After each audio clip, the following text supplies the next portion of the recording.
Toute personne qui regarde cette vidéo depuis l'Occident, étudiant ou qui a fait ses études à l'étranger, connaît forcément les bénéfices d'une assurance santé. C'est un prérequis, une condition sine qua non pour s'inscrire notamment par exemple en Allemagne, en France, en Suisse, dans les universités.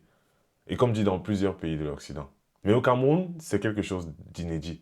Le ministère de l'Éducation tertiaire, donc ici Jacques Famen Dongo, a signé une convention avec une compagnie d'assurance de la place, notamment Zenith Insurance, et le cabinet de courtage qui va donc servir de gestionnaire de cette police, l'autre Consulting Assurance.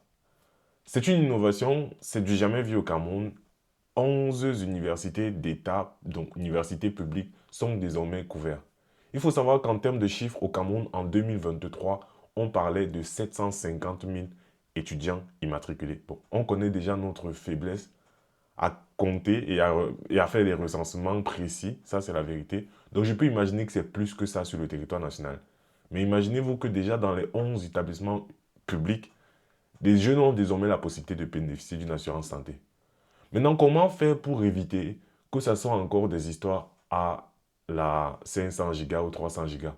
Bref, ici, même comme tous les journaux en ont parlé, vous pouvez le voir partout à l'écran. Aucun d'entre eux ne donne le détail précis sur les montants de la garantie d'assurance. Mais même si ça n'est pas important, les réalités pratiques de ce contrat, c'est-à-dire que l'étudiant, les 750 000 étudiants, les 1 million d'étudiants, si ce n'est même pas plus, au Cameroun aujourd'hui, ne savent peut-être pas précisément exactement ce qu'ils ont. On a signé un contrat d'assurance peut-être pour eux, mais ils ne savent pas forcément quels sont les plafonds de ce contrat. D'accord, on leur a déjà dit qu'ils peuvent se rendre dans des centres agréés, mais à mon sens, à moi, que ce soit au niveau des journalistes qui en ont fait les reportings jusqu'à présent, ou alors à notre niveau, à nous, les compagnies d'assurance, ou alors les assureurs, il manque encore un travail de communication pour vraiment informer les gens sur le contrat d'assurance qu'on vient de créer, qui est une très belle chose pour eux.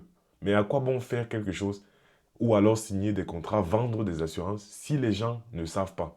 Est-ce que toi qui regardes cette vidéo, qui est étudiant, peut-être à Yaoundé, à Soa ou même à Bafoussam, tu connais le contrat d'assurance auquel tu as droit désormais depuis la signature de cette convention? Je suis sûr que tu n'es pas le seul à ne pas le savoir. Dis-nous ce que tu penses. Est-ce qu'on ne devrait pas chercher à avoir plus d'informations sur ce contrat-ci pour en reparler ensemble? Je serais content de revenir dessus avec vous. Ciao.